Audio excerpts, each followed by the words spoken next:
Water is life in the San Joaquin Valley.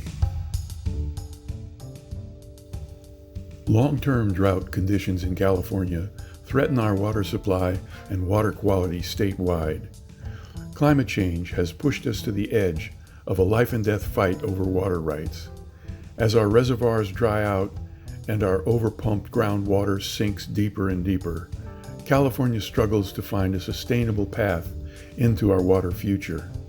Water in the San Joaquin Valley flows from the mountains to the delta, mixing all the issues and involving all the conflicting interests in our search for a way ahead.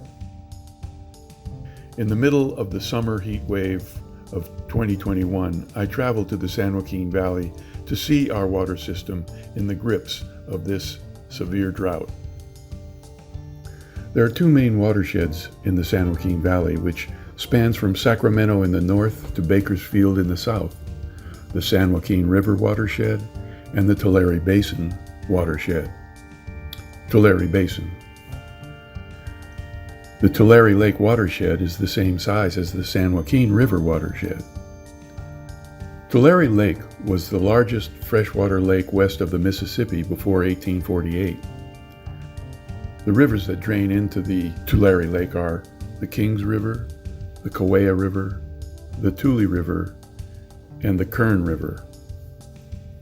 Tulare Lake has no outlet to the sea, and so it lived for thousands of years, rising and falling with the rain and drought from the runoff from the Sierras. The Yokut people lived on the lake and on the land of the San Joaquin Valley all the way up to Sacramento. Now these rivers are diverted into canals and dry out before they reach the lake bed. The lake is gone.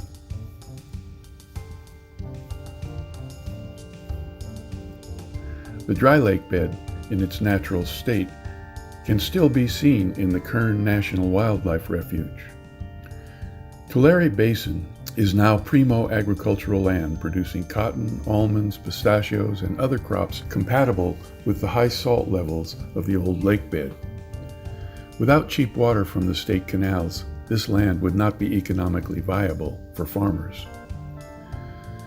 As the 2021 drought forced the state to temporarily stop all canal water allotments to the state's farmers, the farmers have turned to pumping groundwater for irrigation and illegally siphoning water directly from the canals.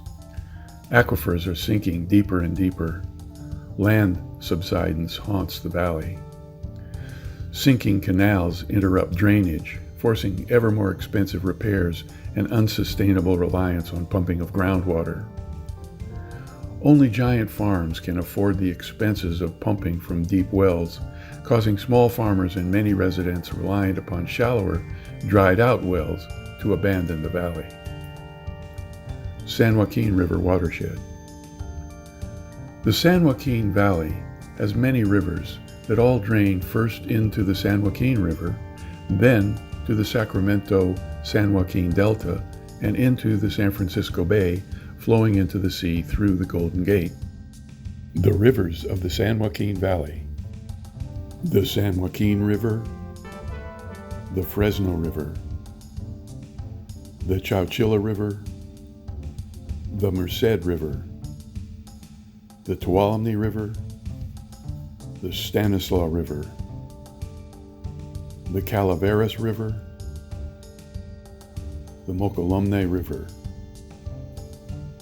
All drain into the San Joaquin Valley and into the San Francisco Bay. California tribes. Tribal cultures in the San Joaquin Valley existed for millennia along the rivers before the European conquest. California tribal populations were the densest on the entire continent. It was the land of plenty and a land of peace. There was enough for everyone. When European settlers took over the state, the land was privatized, the indigenous populations killed off and pushed aside. The transition was genocidal and violent. Thousands of tribal people still inhabit the state today, and their populations are growing. Many tribes have not received federal recognition, and many lack the rights to water. Some tribal names as they are known today: Yokuts, Serrano, Gabrielino, Cahuila, Paiute, Shoshone, Miwok, Costanoan, Patwin, Pomo, Nisenan, Washoe, Kankau, Maidu, Wintu, Modoc, Shasta, Toloa, Yorick, Karok, Achamawi, Ohlone. Dams and reservoirs. European settlers who conquered California in the 19th century also captured the state's water for themselves with the help of the state governments.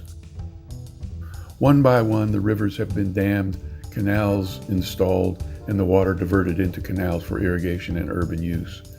Every major and some minor rivers are dammed up with the canals diverting the water. California has over 190 dams. Today, drought translates into empty rivers and full canals. Reservoirs are at rock bottom levels in the 2021 drought. What water reaches the reservoirs goes first to the canals. California's water system was built with no consideration for the ecological impacts nor the destructive effects on the tribes.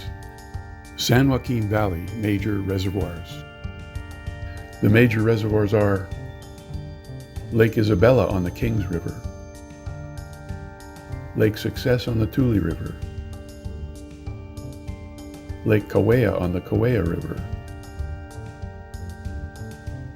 Lake Wishon on the Kings River, Lake Millerton on the San Joaquin River, Lake Hensley on the Fresno River, Lake Eastman on the Chowchilla River, Lake McClure on the Merced River, Don Pedro Reservoir on the Tuolumne River, Hetch Hetchy Reservoir on the Tuolumne River,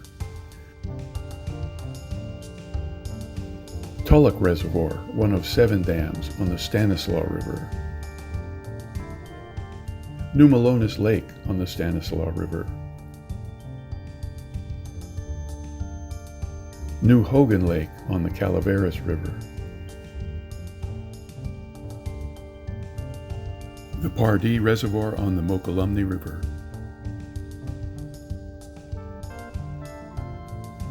Canal systems. The Central Valley Water Project canal systems crisscross the state. Some of the major ones are the California Aqueduct, the Freant Kern Canal, the Hetch Hetchy Aqueduct, the Delta Mendota Canal, the McQualumnes Aqueduct, the North and South Bay Aqueducts, the San Luis Reservoir Aqueducts, the Coastal Aqueduct. River restoration. The restoration of the rivers of California faces the challenge of changing the legal system that established water rights in the interests of settler landowners first and foremost. Our pioneer ancestors killed and displaced California's indigenous tribes from the lands they had lived on for thousands of years without upsetting the natural balances that created the diversity and abundance that the new settlers found here. Under the private property-oriented settler regime, California created the giant industrial farming system that now feeds the country and the world. In the process, California's rivers have been diverted and drained almost dry, contributing to the water shortages and pollution that climate change has now elevated into an immediate crisis for everyone. Restoring California's great rivers will not succeed without coming to terms with the injustices committed against the indigenous tribes. The tribes are the ones who know how to live in harmony with nature. The role of the Karuk and Yurok tribes in leading the campaign to take down 4 dams on the Klamath River in Northern California and restore over 400 miles of salmon habitat shows that we need the tribe's understanding and advocacy to successfully restore our rivers. California's tribes should have first water rights restored to them everywhere in the state as the first step towards finding our way to a more sustainable way of life. The economic and political influence of California's billionaire agribusiness carries with it the legacy of the European conquest, which we still refuse to face up to. While the Endangered Species Act of 1973 and other environmental legislation have made important inroads in the interest of preserving some threatened species, the rights of the rivers and the earth to a balanced and sustainable existence has yet to be established in law. Restoring water rights to the tribes of California will bring them and their interests into the conversation on how to build a sustainable water system that takes all stakeholders' interests into account. It is a good first step to correct the injustices of our past, and it places private property rights in their proper place, subordinate to the overriding need to live in balance with nature. As climate change gains everyone's attention with the growing threats from wildfires, rising sea levels, and declining water quality, we must all of us, including the tribes, pull together to find new workable solutions.